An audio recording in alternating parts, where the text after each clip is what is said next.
भगवान जगन्नाथ ने अपने ही सच्चे भक्त को जेल भिजवा दिया। सच जानकर आपका दिमाग हिल जाएगा। ये कहानी है जगन्नाथपुरी मंदिर की, जहाँ हर दिन हजारों लोग दर्शन करने आते हैं। लेकिन बहुत कम लोग जानते हैं कि यहाँ सिर्फ पूजा नहीं होती, यहाँ चमत्कार भी होते हैं। उसी मंदिर के पास एक युवक रहता था जिसका नाम माधव था। माधव कोई अमीर इंसान नहीं था, लेकिन उसके पास एक चीज थी जो सबसे बड़ी थी, उसका अटूट विश्वास। वो रोज सुबह सबसे पहले मंदिर जाता, झाड़ू लगाता, फूल सजाता और अपने हाथों से जगन्नाथ को भोग चढ़ाता था। लोग कहते थे अगर सच्चा भक्त देखना है तो माधव को देखो। लेकिन एक दिन सब कुछ बदल गया। मंदिर में बड़ा उत्सव था, चारों तरफ रोशनी थी। राजा भी आने वाले थे और जगन्नाथ जी को सोने चांदी के आभूषणों से सजाया गया था। माधव भी पूरे मन से सेवा कर रहा था। सब लोग पूजा भजन कर करके अपने घर चले गए। लेकिन उसी रात कुछ ऐसा हुआ जिसने पूरे शहर को हिला दिया।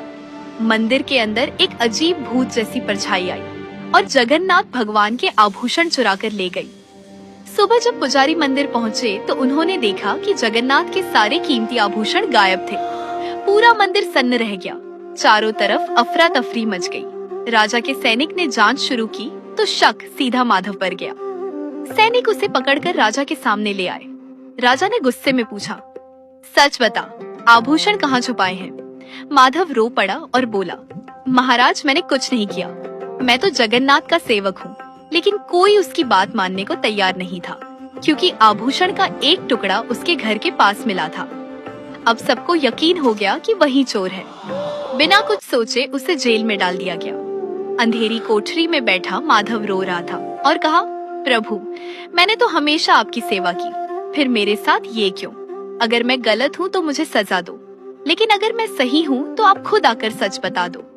रात गहरी हो चुकी थी, चारों तरफ सन्नाटा था।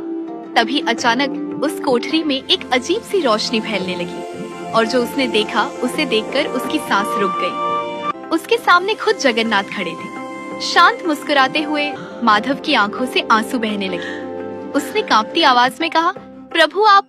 तब जगन्नाथ बोले, माधव ये सब मैंने ही किया है।